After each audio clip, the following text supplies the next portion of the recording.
This is Bolero.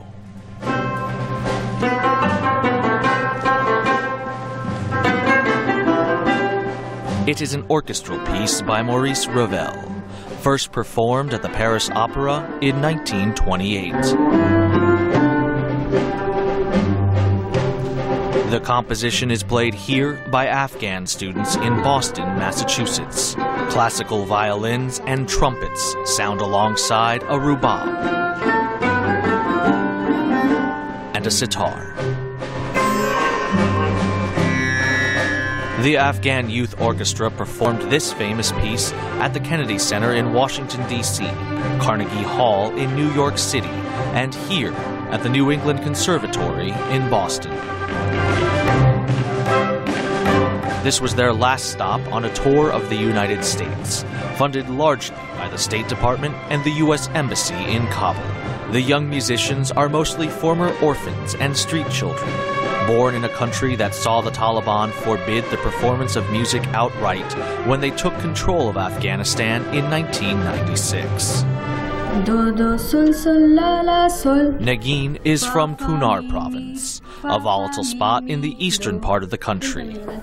She has had first-hand experience with the Taliban. My younger brother-in-law, who was in his 20s, took me back to Kunar province for a few days. The Taliban forced him to get out of the bus and then asked him, "Why did you shave your beard? What kind of Muslim are you?" Then they whipped him so badly that his back and hands were bleeding. That is one of the worst memories in my life.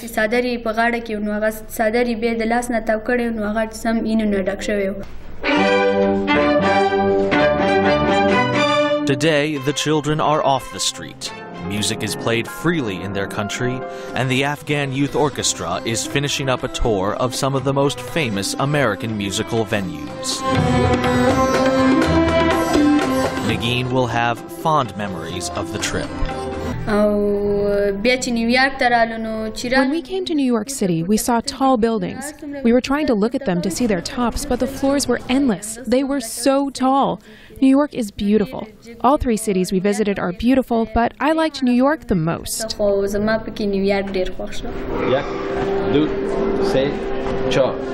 Ahmad Sarmast is the man responsible for this musical development. In 2009, he founded the Afghanistan National Institute of Music in Kabul, and ultimately the Afghan Youth Orchestra.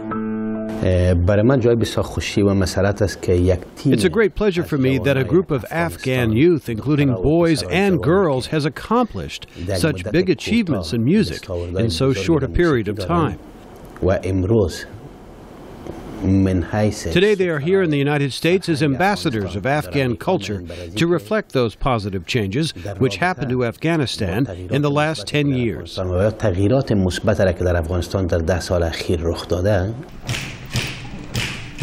Another student, Gulalai, is thankful for the orchestra's influence on her life.